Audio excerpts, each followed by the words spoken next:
다음은 2번입니다. 전기회로의 전압과 전류. 예, 전기회로의 전압과 전류를 공부하기 전에 우리가 물질의 본질과 전기에 대해서 알아봤는데, 과연 그러면은 전기가 뭐냐 하는 것을 이제 알아볼 때가 됐습니다. 자, 전기란 뭐냐? 물질의 본질을 알았기 때문에 전기의 기원이 물질에서 온다 하는 것은 이미 알고 있습니다. 자, 그래서 전자가 이동해서 일을 하는 총체적인 것을 전기라고 한다. 그래서 콘센트에 밥통을 꽂으면 밥이 되고, 면도기를 꽂으면 면도기가 되고, 못하는 게 없죠, 전기가. 그렇게 해서 전기를 사용한 모든 일체적인 일의 총체를 전기라고 하는데, 그럼 전기는 어떻게 나타낼 수 있느냐? 전압과 전류로 나타냅니다.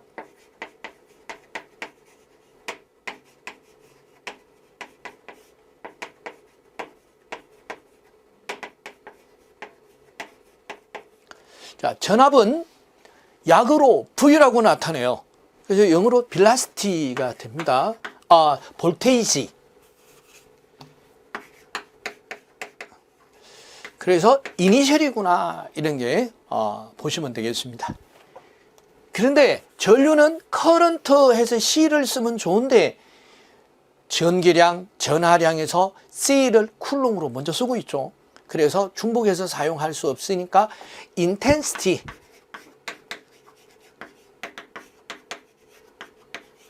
of current. 자, 그래서 이 전류의 강도에서 I로 나타냅니다. 그래서 이 원어는 이제 모르셔도 좋은데, I로 나타내는 데를 전류를 C로 나타내지 않고 I로 나타내는 데는 연유가 있구나, 이 정도만 알고 계시면 돼요. 그래서 이 전압을 나타내는데 그 단위도 똑같이 V를 써서 볼트라고 읽는다. 이제 V로 나타내면은 이건 전압이구나, 이렇게 아셔야 되고, 단위도 V로 쓰고 읽기는 볼트. OV 하면 OV라고 이렇게 읽으면 안 되죠. 이제 OV 이제 배우셨으니까 5V 이렇게 나타낸다는 겁니다. 그리고 전류는 I로 나타내며 단위는 A로 쓰고 암페어라고 읽습니다. 자, 볼트나 암페어, 전기공학에 이제 공을 세우신 과학자들의 이름입니다. 그래서 이 A 이렇게 읽으시면 안 돼요. 2A 이렇게 읽으셔야 돼요. 이제 내일부터는 뭐 확실히 5V, 2A 이렇게 읽으실 수 있으시겠죠. 자, 이렇게 전압과 전류로 나타내는데, 중요한 것은 전압이 뭐고 전류가 뭐냐? 책에 있는데요. 그래요, 책에 있는데 이것을 내가 금방 이해를 할 수 있냐 하는 거예요. 우리가 배운 것은 말할 수 있다. 또 내가 말한 것은 제3자가 듣고 이해할 수 있어야 됩니다. 그럼 보겠습니다. 전기에서 이 전압과 전류를 알기 위해서 물에 대해서 알아보도록 하겠습니다. 앞으로 전기에 대해서 잘 이해가 안 간 물을 생각하시면 돼요. 1톤이라는 큰 물통에 물이 담겨 있는데 높이가 8m입니다. 전체는 10m인데요. 자, 이건 뭐를 나타냅니까? 물의 높이, 수위를 나타냅니다. 수위. 그리고 물의 높이에 따라서 물이 받는 압력도 어때요? 비례하겠죠. 그래서 물이 받는 압력은 수압입니다. 수위가 높으면 수압도 높아지고, 수위가 낮으면 수압도 낮아집니다. 자, 이 큰 물통에 있는 물을 작은 물통에 옮겨 담는 것이 일이다. 그럼 여기서 보면은 전자가 이동해서 일을 대신할 수 있겠네요. 그래요, 대신할 수 있습니다. 그런데 물에 의해서는 파이프를 연결하니까 큰 물통에 있는 물이 작은 물통에 자동적으로 이동이 되더라. 쉽다, 이렇죠. 그래요, 자동적으로 이동을 하고 있으니까. 그럼 결과적으로 무엇이 이동을 했느냐? 물방울이 이동했습니다. 물방울이 이렇게 물방울들이 줄을 이어서 큰 통에서 작은 통으로 물방울 물 숫자의 물의 흐름 흐를 유자 수류가 되네요. 수류. 그래서 일을 했습니다. 사람을 대신해서 일을 했으니까 물이 일을 한 거 이렇게 보겠습니다. 물이 일을 한 것은 결국 수위 또는 수압이 어때요? 수류를 만들어서 큰 통에서 작은 통으로 이동해서 일을 한 거죠. 그래서 수위, 수압 곱하기 수류가 물이 일을 한 양이 되겠습니다. 자, 이해되시죠? 그런데 중요한 것은 물을 배우러 지금 이 강의를 들으신 건 아니죠. 전기를 배우려고 강의를 듣는다. 그래서 그럼 전기로 하시자고요. 전기 어떻게 물 숫자 대신에 전기 전자로 바꿔 봅니다.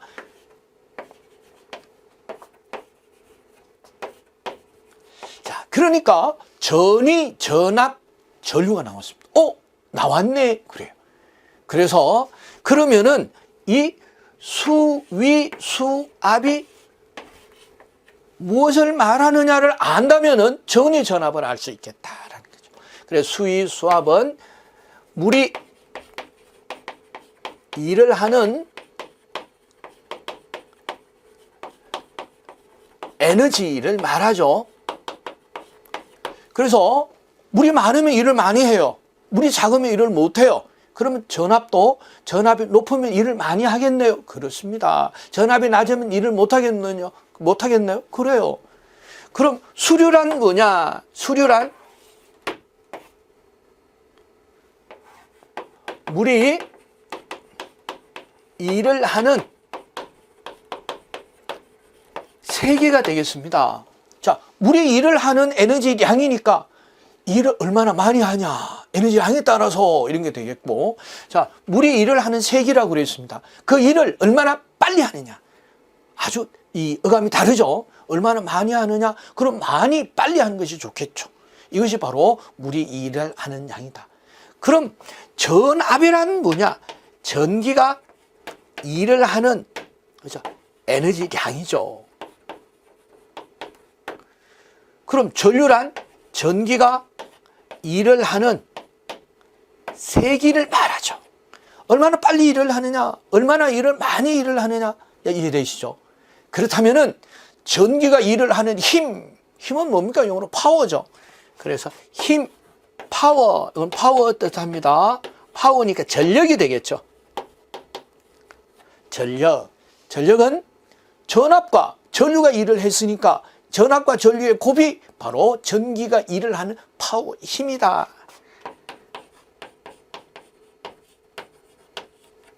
자, 이렇게 해서 전력은 전압 곱하기 전류 단위는 W를 쓰고 와트라고 읽습니다.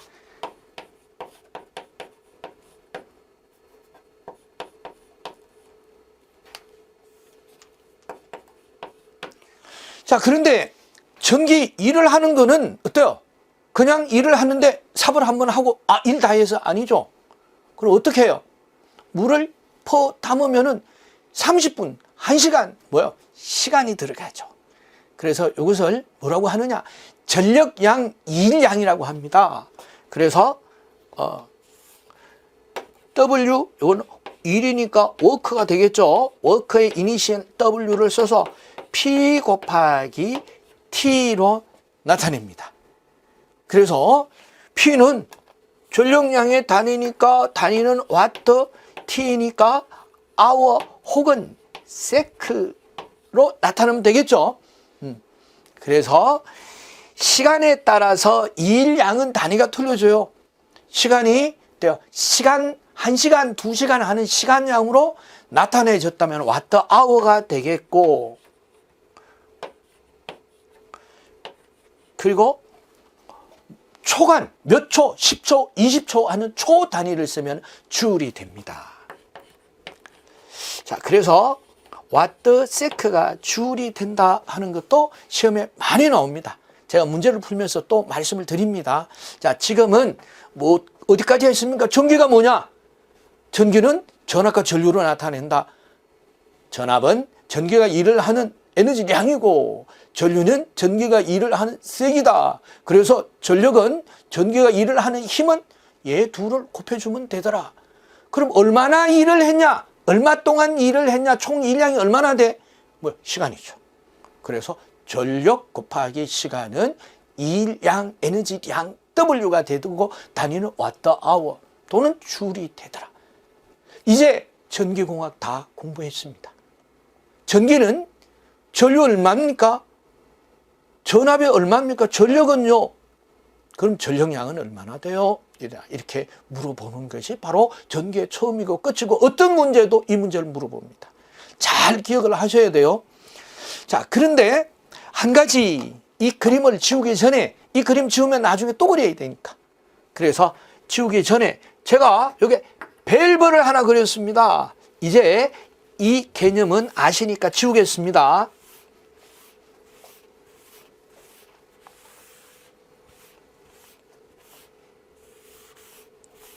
제가 그림 그려서 설명한 거는 어때요? 전기를 하는 한 기억하셔야 됩니다. 자, 이렇게 설명해야 제3자가 이해가 되겠죠? 그래서 이렇게 나도 얘기해 줘야 되겠다. 꼭 기억하세요. 자, 그래서 이 밸브가 있는데 밸브는 왜 그러냐 이거죠. 왜 저기 밸브를 그렸을까? 다시 한번 봅니다. 밸브. 밸브의 역할은 물의 흐름을 방해하는 역할이다. 아주 중요하죠. 밸브를 어때요? 물의 흐름을 방해하지 않도록 하면은 나중에 흘러 넘치겠죠. 아주 큰 문제가 생기죠. 그럼 전기도 흘러 넘치나요? 흘러 넘칩니다. 전기 누전에 의한 화재로 흘러 넘쳐요. 아주 위험하죠. 자, 그래서 물의 흐름을 방해한다. 이것을 전문가적 표현으로 바꾸면은 제어한다. 영어는 컨트롤이죠. 자, 아주 중요한 역할을 하고 있구나라는 걸 아실 수 있습니다. 자, 그럼 전기에서는 전기에도 이 밸브를 달아야 됩니까? 좀 다르겠죠. 전기에는 레지스턴스를 달아줘야 됩니다. 영어죠. 영어는 무조건 뭐를 써라? 이니셜. R이고요. 저항이라고 합니다. 그럼 이 저항은 어떤 역할을 하느냐? 밸브와 같은 역할을 하겠죠. 그래서 전류의 흐름을 방해하는 역할을 합니다. 방해하는 것은 제어고 제어는 컨트롤이다. 잘 아셔야 됩니다. 잘 아셔야 되고요. 자, 그래서 이제 저항의 역할을 또 알았습니다. 저항의 역할은 아주 중요한 조정하는 역할을 하는구나라는 걸 알았는데 가만히 보니까 전기가 일을 하는데 있어서 전압과 전류로 표현했는데 전압, 전류와 또 하나의 제3자 역할을 하는 것이 저항인데 뭔가 관계가 있는 것 같죠? 그래서 이 관계를 연구한 분이 계세요. 그래서 바로 옴이라는 분이 이 관계를 연구를 해서 정리를 했습니다. 뭐로? 옴의 법칙으로. 그래서 전기공학을 통틀어서 가장 중요한 식 하나를 가장 중요하다라고 하는 것은 기본적인 식이다 이런 말씀입니다. 그럼 이걸 하나만 얘기를 하라 하면 옴의 법칙이에요. 그래서 옴의 법칙은 전압이 전류 곱하기 저항과 같구나 하는 거예요. 제가 또 뒤에 또 이 회로를 보고도 설명을 드리겠습니다만은 자, 이런 관계가 있구나. 그렇다면은 이 전압으로 나타냈는데 이 전류로 좀 나타낼 수 없냐라는 거죠. 자, I는 R분의 V고 저항으로 나타낸다면은 I분의 V 해서 이 세 가지가 전기공학에서 가장 기본적인 법칙인 옴의 법칙이며 자다가 일어나셔서 말씀해 보세요 하면은 말씀하실 수 있어야 됩니다. V는 IR, I는 R분의 V, R은 I분의 V. 그죠? 1분도 안 걸리죠? 하실 수 있겠죠? 어떻게 하시면 됩니까? 2는 4, 2, 3은 6, 2, 4, 8, 2, 5, 10 이렇게 구구단을 외듯이 전기공학을 하시는 분들은 ohm의 법칙을 외우십니다. V는 I 곱하기 R, I는 R분의 V, R은 I분의 V 이렇게 해서 외우셔야 되는데, 자, 여기에서 이것이 끝이 나겠습니까? 하나 더 알아보도록 하겠습니다. 어떻게 전력. 자, 배웠으니까 이제 이렇게 제가 바로 씁니다. 이제 배운 거는 바로 활용하실 수 있어야 돼요. 그래서 전력은 전압 곱하기 전류로 나타낸다. 그래요. 뭐 그렇다고 하면서 뭐 그렇게 써놨으니까 맞네요. 이렇게 볼 것이 아니라 V가 어디에 있나요? 여기에 있네요. V는 I 곱하기 R. 그렇다면은 V 대신에 I 곱하기 R을 이렇게 대신 대입을 할 수 있나요? 있죠. 그래서 I 곱하기 R 곱하기 I는 I 제곱의 R이라는 또 다른 전력 공식이 나왔어요. 그래요? 이상한데? 그래요. 그럼 이것으로 끝입니까? 아니죠.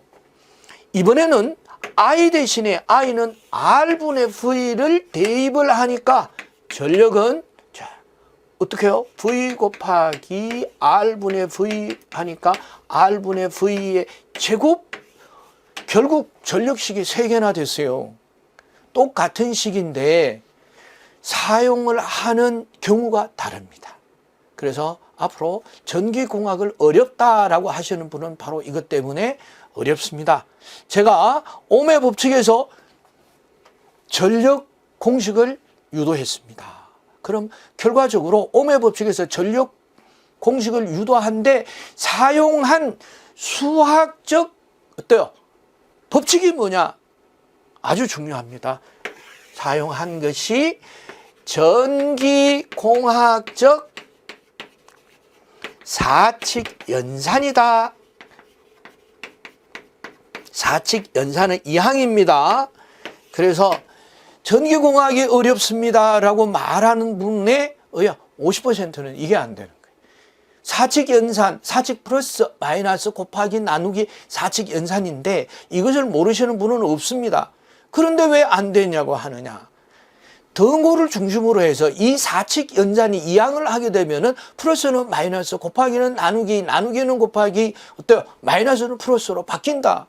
그것도 다 알고 있지 않느냐라고 말씀을 하시는데, 그래요. 그 맞는 것을 이 전기 공식에 적용하니까 이제 이건 얘기가 좀 다른데 이렇게 말씀하는 분이 계시죠. 바로 이것을 말합니다. 그래서 전기공학적 사칙연산을 어때요? 연습하시면 돼요. 어떻게 연습하시느냐? 이제는 말로 하는 것으로 연습을 하셔야 합니다. 말로 해본다. 어떻게 5분, 10분 동안 말로 해보시면 돼요. 뭐 어렵지 않으시죠? 자, 이렇게 해서 전기회로의 전압, 전류, 그리고 ohm의 법칙까지 공부를 했는데 교재를 통해서 우리가 공부한 내용이 교재는 어떻게 표현이 됐는지 알아보도록 하겠습니다.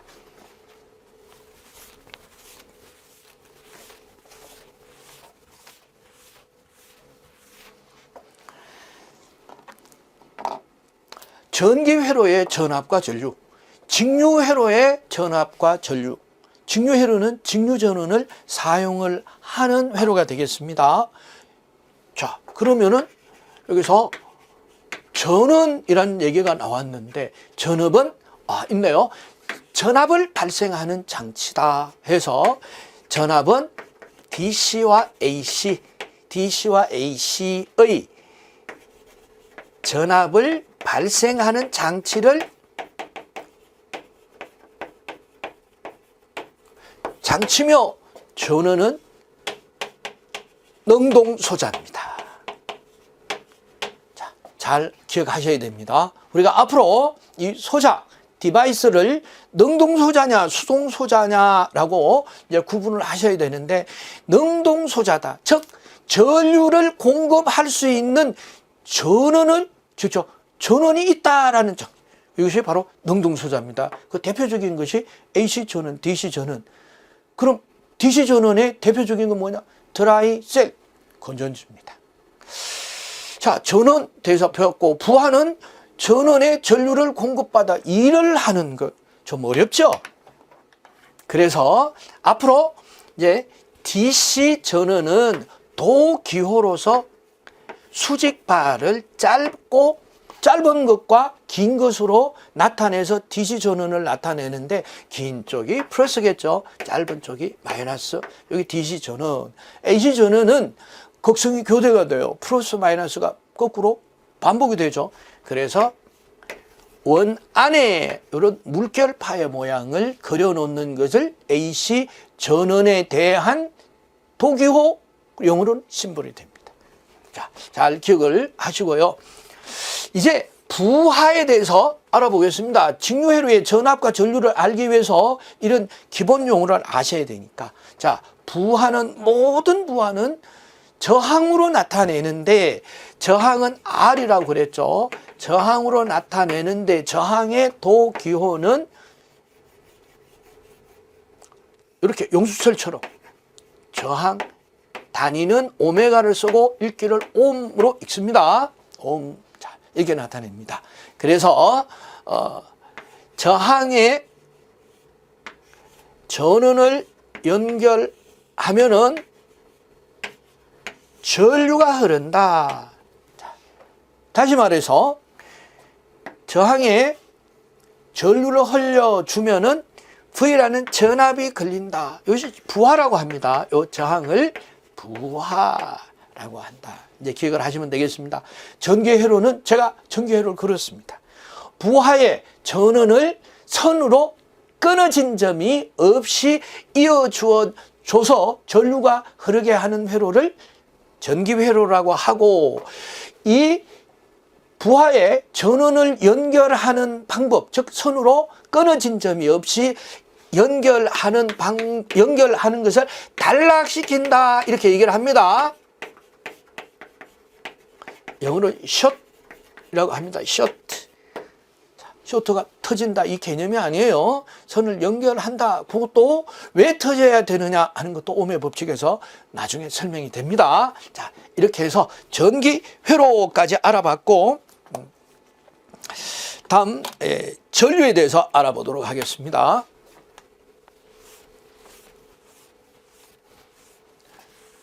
전류는 이미 제가 설명을 드렸습니다. 어떻게 전기가 일을 하는데 있었어요. 그 일을 어때요? 얼마나 빠르게 하느냐 하는 나타내는 척도가 되는 세기다, 이렇게 말씀을 드렸죠. 그런데 어떻게 표현이 되느냐 한번 봅니다. 전류는 약의 I로 표시하고 기호로는 A로 쓰고 암페어로 읽는다.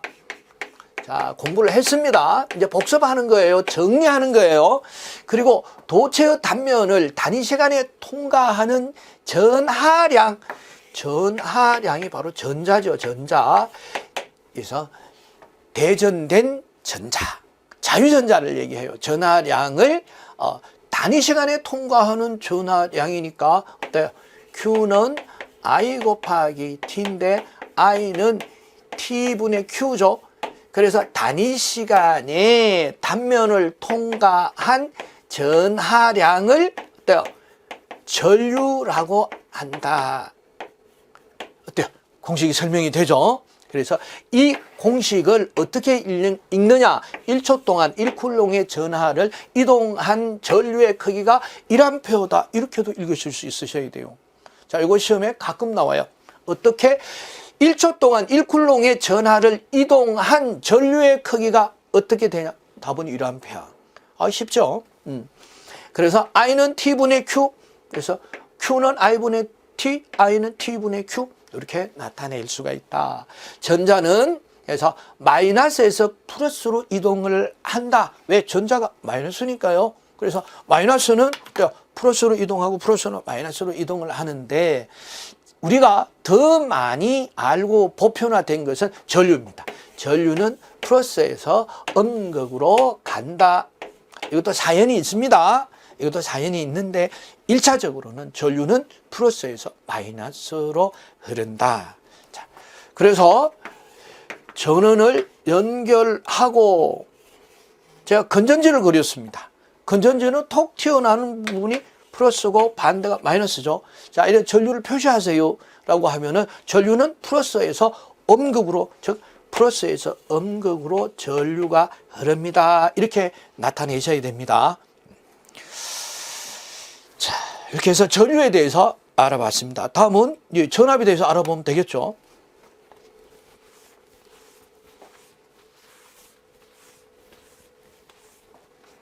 전압에서 일렉트릭 볼테이지 해서 요 V를 딴 거예요.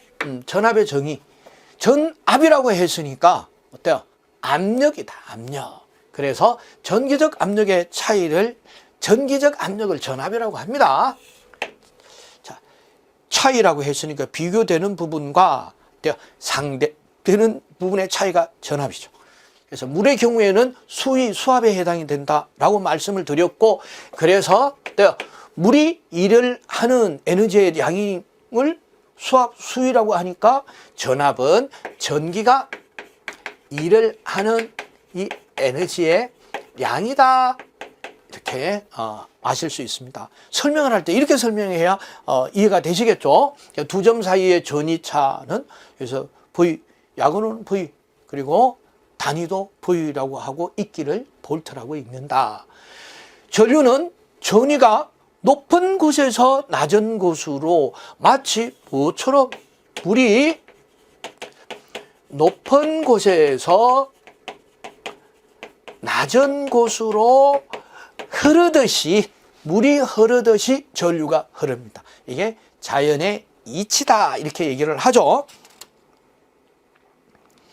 자, 그래서 전압의 크기 나타냈는데, 여기서 중요한 것은 또 하나의 식이 나오네요. 그래서 어떤 식? 일량, 에너지량의 법칙이에요. W, 워크, 일이라는 이니셜이 바로 전하량 곱하기 시간이다. 일량 했으니까 시간 개념이 들어가야 돼요. 그래서 전류의 시간 개념이 합쳐진 전하량을 쓰는 거예요.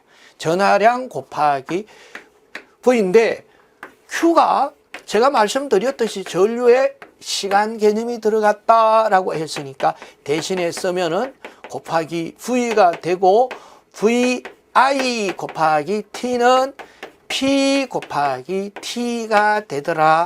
그래서 P 곱하기 T, P는 단위가 왓도요, T는 단위가 아워도 있고 세크도 있습니다. 그래서 아워를 쓰면은 일량은 왓더 아워가 되는데, 전기의 기본 단위는 MKS 단위 초예요. 그래서 초를 쓰면은 줄이 되더라. 자, 여기서 단위로만 나타내 볼까요? 왓더 곱하기 세크가 줄이 된다.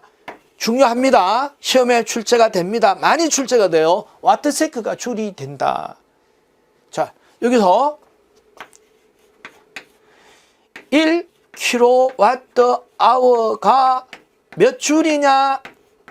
자, 이런 문제가 시험에 자주 중복적으로 출제가 됩니다. 자, 그렇다면은 1kW는 어떻게 표현을 할 수 있는데요? 1kW 곱하기 1hour. 왜? 이것을 P와 T 형태로, 그래야 일량이 되죠. 자, 그런데 일량은 와트 세크가 줄이 되고 몇 줄이냐라고 물었으니까, 여기서 와트 1kW는 1000W고요. 1시간은 3600 세크입니다. 자, 그래서 어때요? 3.6 곱하기 10의 6성 줄이 되며 3.6 메가줄이라고도 하더라. 단위에 이제 얼마나 우리가 익숙해지느냐 하는 거죠. 자, 또 뒤에 문제로도 출제가 됩니다. 자, 그래서 교재에 보시면은 V는 Q분의 V, 즉 W는 QV 혹은 W는 PT 해서 이 그림 제가 설명을 드렸습니다. 그럼 1볼트는 1쿨롱의 전하가 두 지점 사이를 이동해서 얻거나 잃는 일량이, 쉽게 말해서 1쿨롱의 전하가 두 점 사이에 이동해서 1줄의 일을 할 때 소요가 되는 전이차가 바로 1볼트예요. 1V. 1A의 정의, 1V의 정의 좀 기억해 두시면 좋겠죠. 자, 그래서 다음을 또 보도록 하겠습니다. 다음 옴의 법칙.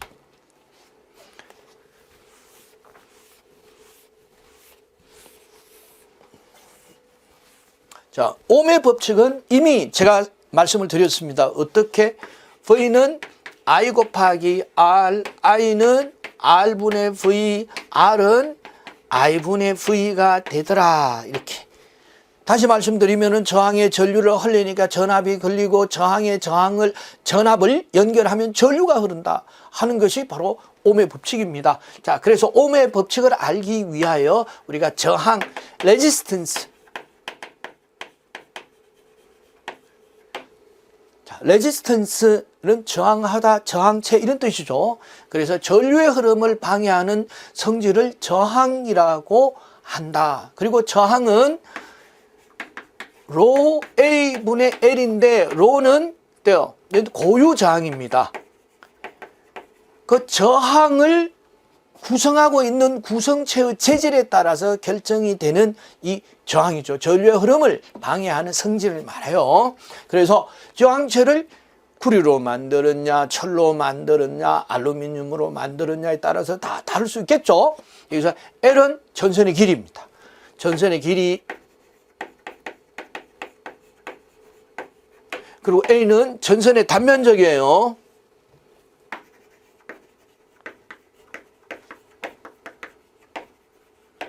그러니까 메타 제곱이 되겠죠.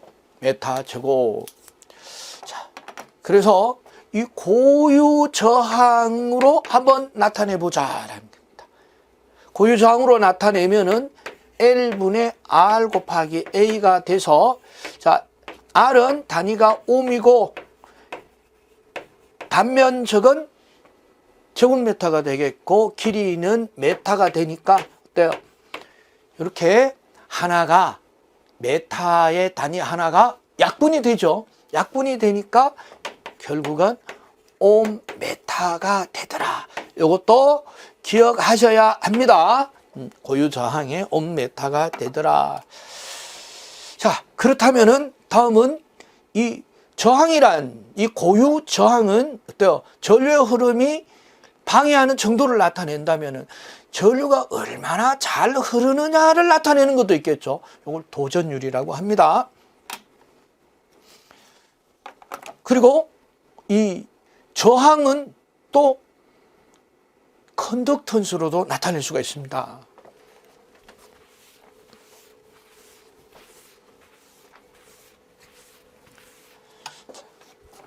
그래서 저항의 역수를 G로 말하면 G를 컨덕턴스라고 합니다. 자, G는 전류가 얼마나 잘 흐르느냐 하는 정도를 나타내요. 그래서 단위도 옴분의 1 혹은 이렇게 옴을 거꾸로 써서 모라고 읽습니다. 모. 자, 이렇게 해서 이제 컨덕턴스까지 알아봤고, 다음 보시면은 저항의 온도 계수, 저항의 온도 계수, 온도가 증가할 때 저항이 어떻게 변하느냐 하는 거예요. 그래서 R2는 R1의 1 플러스 R1 T1 T2. 자, 다시 한번 써보겠습니다. R2는 R1의 1 플러스 알파 델타 T, 이렇게 나타낼 수가 있겠죠. 저항이니까 옴. 자, 이렇게 수정 좀 부탁드리고요. 자, R1은 기존 온도에서의 저항입니다. 그리고 R2는 바뀐 온도에서 저항이죠. 저항이기 때문에, 자, 이 델타 T는 T2 마이너스 T1이 되겠고, 알파는 그래서 온도 계수예요. 온도에 따라서 여기서 어때요?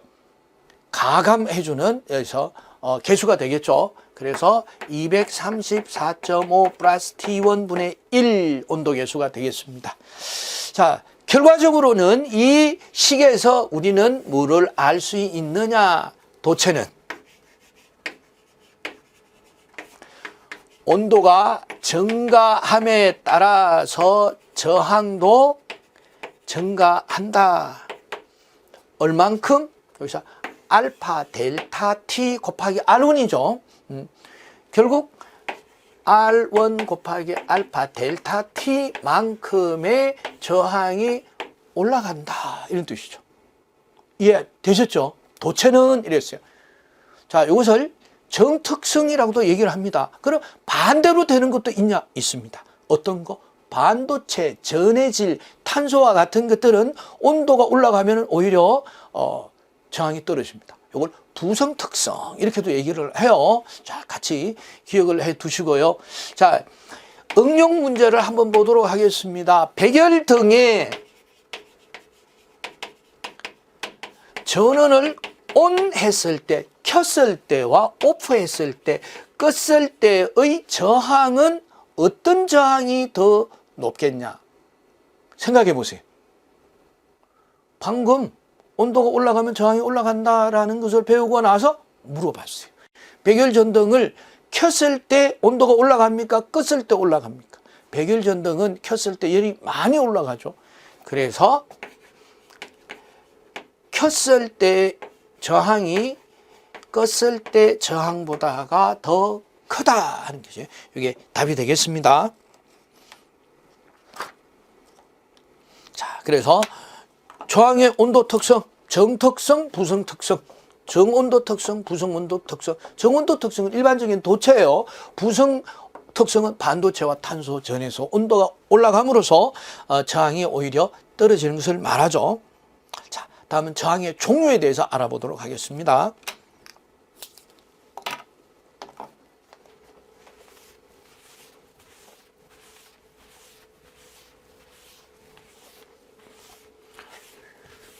자, 여러 가지 저항이라고 했는데 그렇다면 저항의 종류가 몇 가지냐 하는 것도 시험에 나옵니다.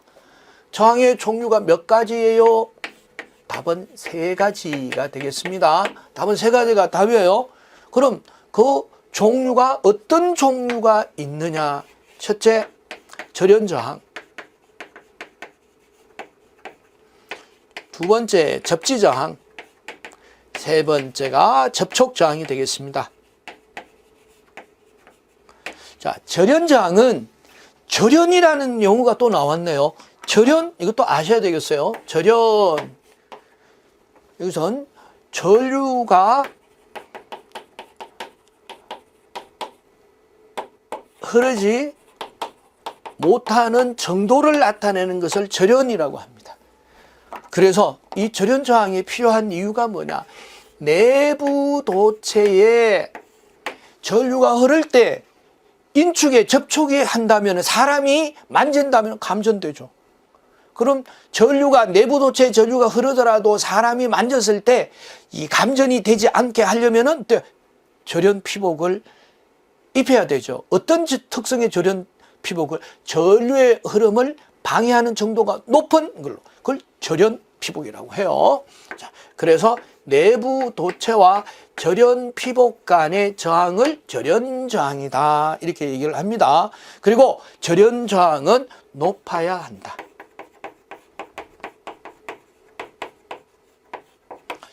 그래서 이 저압 전로의 절연 성능, 이것도 K식 규정에 의한 규정이 있습니다. 또 설비에서 배우시게 돼요. 다음 접지 저항은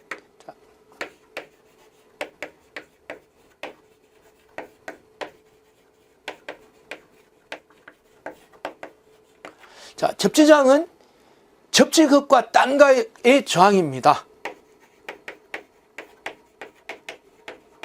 외부에 이상 전압이 유입이 됐습니다. 그러면은 수뇌부를 통해서 또 어때요? 이나 도체를 경유해서 접지 시스템인 접지극으로 빨리 연결이 돼서 땅으로 빨리 빠져나가야 되죠.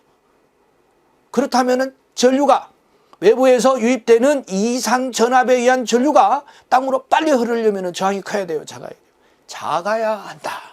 그래서 이거는 저항이 이건 작아야 한다. 자, 다음 접촉저항은 이 브러쉬와 정유기 사이에, 회전체인 브러쉬와 정유기 사이의 저항을 정유자 사이의 저항을 접촉저항이라고 합니다. 그러면은 직유기는 전기자 반작용에 의한 불꽃이 발생을 하기 때문에 이 불꽃을 방지하기 위하여 접촉 저항이 커야 하고, 교류기들은, 교류 전원을 이용한 회전기기들은 속도가 빨라야 되니까 접촉 저항이 크면 안 되겠죠. 그래서 이거는 적정해야 한다. 다시 말씀드리면은 접촉 저항은 커야 한다도 틀렸고 작아야 한다도 틀렸어요. 용도에 맞게 적정하게 운용해야 된다라는 것을 말씀을 드렸습니다. 자, 다음은 저항체의 조건에 대해서 알아보도록 하겠습니다. 저항체의 조건은 많이 혼란스러워합니다. 저항체에는 어떤 특징이 있어야 하느냐? 전류의 흐름을 방해하는 성질이 커야 해요. 그래야 저항체가 됩니다.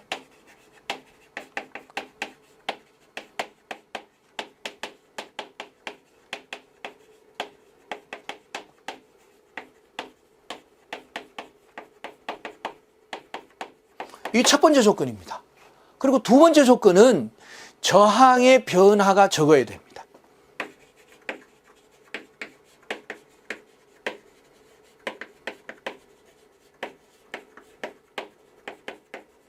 자, 주변 환경 변화에 대한 저항의 변화가 적어야 된다. 그래야 확실하게 전류의 흐름을 막아줄 수 있다. 도체는 저항이 크면 안 되죠. 전류가 잘 흘러야 되니까. 도체와 절연체는 반대 성질을 가지고 있어야 됩니다. 그런데 우리는 도체를 선입견으로 가져 있기 때문에 많이 틀리는 문제예요. 그래서 고유저항이 커야 된다. 고유저항으로 체질에 의한 전류의 흐름을 방해하는 정도가 고유저항이죠. 고유저항이 커야 된다. 저항의 온도 계수. 그래서 R2는 R1 1 플러스 알파 델타 T. 자, 말하죠. 저항의 온도 계수가 되어 있습니다. 알파가 작아야 온도에 의한 저항의 변화도 작죠. 그리고 구리에 대한 열 기전력이 작아야 되고, 내구성이 좋고, 그리고 가격이 싸야 된다. 경제적이어야 된다. 이해가 되시는 부분이 되겠습니다. 다음 이제 옴의 법칙입니다. 이미 옴의 법칙은 제가 말씀을 다 드렸습니다. 자, 그래서 독일 물리학자 옴에 의해서 전압과 전류와 저항과의 관계를 정리한 것인데, I는 R분의 V, V는 IR, R은 I분의 V의 관계가 있더라. 자, 여기에서 I는 R분의 V라고 한다면은 전류는 전압과 저항에 어떤 관계가 있느냐 하는 이 부분에서도 이제 앞으로 친해지셔야 돼요. 그래서 어떻게 기억을 하시느냐? 분자는 비례한다. 그리고 분모는 반비례한다. 이렇게 기억을 하셔야 됩니다. 비례한다는 것은 전압이 커지면은 전류도 커진다. 같은 방향으로 변화를 하면은 비례한다라고 표현을 합니다. 그런데 나누는 숫자, 즉 저항이 커지면은 전류는 작아지죠. 서로 반대 방향으로 변이량을 가지는 것을 반비례한다. 이렇게 말할 수 있습니다. 그래서 전류는 전압의 비례 관계에 있다. 그리고 저항과는 반비례한다. 그래서 이제 기억을 하시고, 자, 회로를 그렸습니다. 오늘 실체도예요. 드라이셀 건전지에 전구를 연결했습니다. 어떻게? 선으로 단락시키고 또는 선으로 끊어진 점이 없도록 연결해서. 그래서 회로도를 그리면은 이제 전구는 저항으로 표현을 할 수 있고, 전원은 이렇게 전원의 직류 전원의 도기호로 나타냈습니다. 전류는 어떻게 해요? 플러스에서 마이너스로 전류가 흐른다라고 해서 화살표 방향할 수 있겠죠. 그래서 저항에 전원을 걸면은 전류가 흐른다. 혹은 저항에 전류가 흐르면은 플러스 마이너스 V볼트의 전압이 걸린다. 두 개 다 말씀하실 수 있으셔야 돼요. 자, 이것은 그래도 모르겠다. 그래도 옴의 법칙 어려워. 수학이니까 잘 안 되네 라고 하시는 분을 위해서 동그란 데에 저항과 전압, 전류를 나타내 봤습니다. 마치 어때요? 어깨에 견장에 붙이는 사단마크처럼 만들어 봤습니다. 그래서 어떻게 이렇게 해서 V는 하면은 V를 이렇게 가립니다. 그럼 I 곱하기 R이 되고, I는 하면은 I 손으로 가리듯이 가리니까 R분의 V가 되고, R은 I분의 V가 됩니다. V는 V를 가리니까 I 곱하기 R이 되죠. 자, 이렇게 해서 제가 그림으로도 한번 그려봤습니다. 자, 이것은 옴의 법칙만 되느냐? 그렇지 않죠. 또 하나 뭐 여러 가지로 활용할 수가 있겠죠. 어떻게? 자, 이렇게 활용을 하면은 P는 V 곱하기 I, V는 I분의 P, I는 V분의 P. 자, 이것도 아주 유용합니다. 그럼 또 어떤 표를 만들 수 있나요?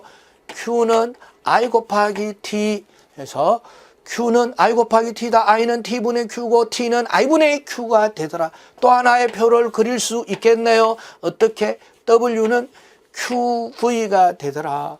W는 Q 곱하기 V, Q는 V분의 W, V는 Q분의 W 해서 이렇게 네 가지의 사단마크를 만들었습니다. 기억 꼭 하셔야 됩니다. 시험에 다 출제가 됩니다. 그래서 옴의 법칙까지 알아봤습니다. 조금 더 쉬고 다음 2.3 저항의 접속에 대해서 공부해 보도록 하겠습니다.